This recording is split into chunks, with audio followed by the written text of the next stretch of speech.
Hi everyone, Tom here. So for today's video, I wanted to talk about a big part of Studio Ghibli's magic, and that is e-konte, or otherwise known as continuity sketches. So in Japanese, e means drawings, and konte means continuity. Konte is just an abbreviated way of saying continuity. And if you look through Miyazaki's book, Starting Point, you'll see that there is really only one part where he mentions e-konte in an interview in 1979. On it, he says, animators rarely work on storyboards today. Or to be more precise, I should say we create almost no storyboards. Instead, we create e-konte, or continuity sketches. And it is from this point on that the animator's work really begins. So he outlines some of those changes, one in which is that animated films just became longer and more complicated, with complexities in story arcs and character development. So the concept of e-konte, which to me basically looks like manga, became the standard for the animation industry. So I'll just take this out of its sleeve. It looks something like this. If you look at the back here, picture of Totoro. And this in Japan costs around $32 or 3,200 yen. And in the back here it says, "Spirit Away the Original Storyboards by Hayao Miyazaki." So let me turn to some pages here. Just casually flipping through the pages. I'm really amazed at these drawings and how precise they are to the actual movie. This is where Chihiro gets scared of the statue. They go inside the tunnel.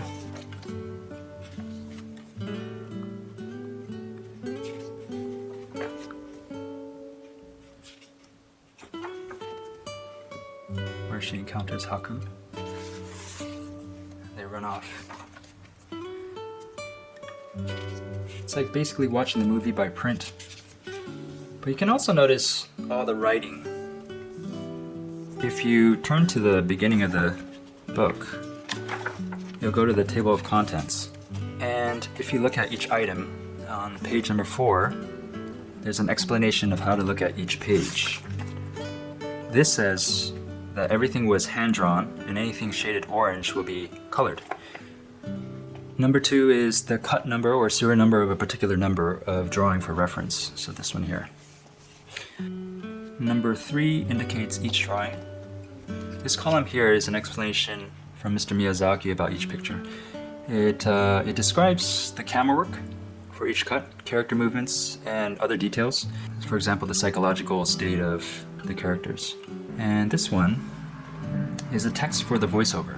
And this column here shows the number of seconds this particular sequence lasts. So if it says 4 here, it means 4 seconds. All animators in Studio Ghibli have access to the e-konte during production, and everyone essentially has to work in unison in order for things to go smoothly so they can finish on time. So the next page here gives a brief explanation of the terminology used in this book. You often see words or letters like fix, follow, pan, TU, or FI, which they all describe camera movements like fade out, fade in, frame in, etc. Next, you can see here that Spirited Away is divided up into 5 parts. The end of part A is where Haku leaves Chihiro at the bushes. The end of part B is when Kamaji places a blanket over Chihiro. End of part C is when Chihiro starts to climb up the ladder to Yubaba's. End of part D is after the train scene. And part E runs till the end of the film. And at the end of the book, we have an omission page that shows which drawings were drawn but did not actually make it into the film. As you can see, there's not too many. This is the staff and cast page, which shows all the cast members in the film and the staff names.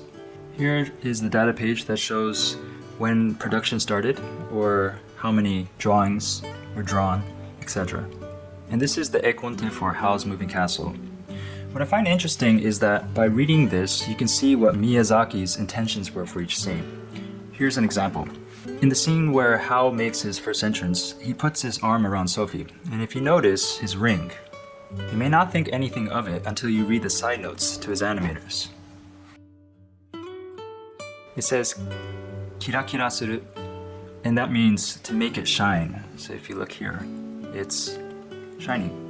We know that this ring plays an important role in the movie. Mr. Miyazaki places great emphasis on his drawings, so through the e-konte we are able to see his intentions. So there you have it. This was just a quick overview of what a conte is, and hope you got something out of it. Thanks for watching, and if you like this kind of content, you can subscribe to my channel. Have a great one.